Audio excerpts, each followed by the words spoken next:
اے مالک اولیاء اکرام کے رستے کو ہم چھوڑ چکی، اے مالک ہمارے اندر سے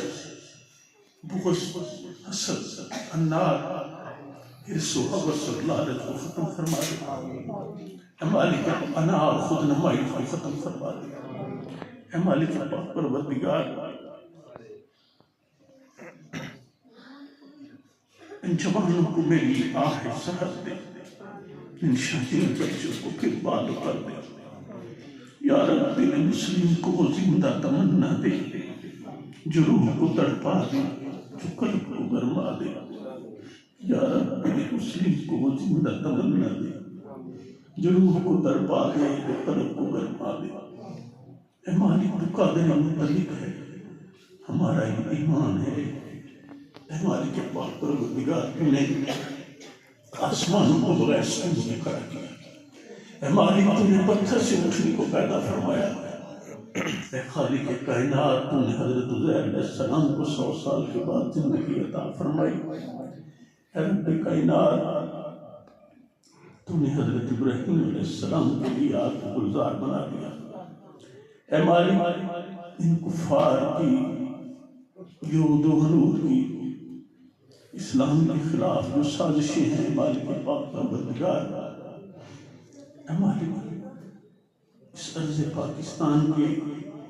اندرونی بیرونی دشمنوں کو،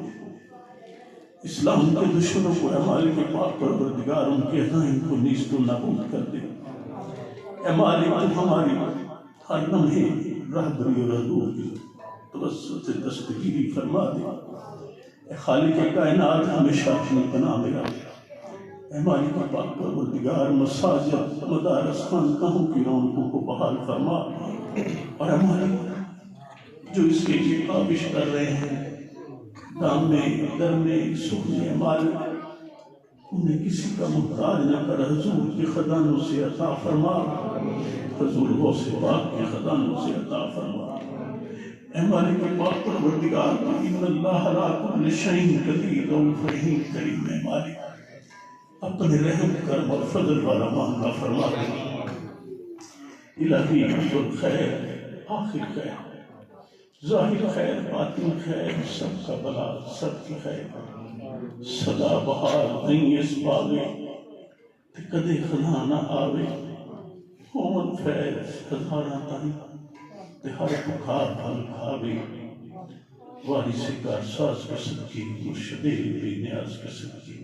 ہم حقیروں کو سر بلند کیا ایسے ذرا نواز کے صدقے، وما توفیقی الا باللہ علیہ توکلت الیہ انیب، صلی اللہ تعالی علی خیر خلقہ محمد نور ارشد وعلی آلہ واصحابہ اجمعین برحمتک یا ارحم الراحمین۔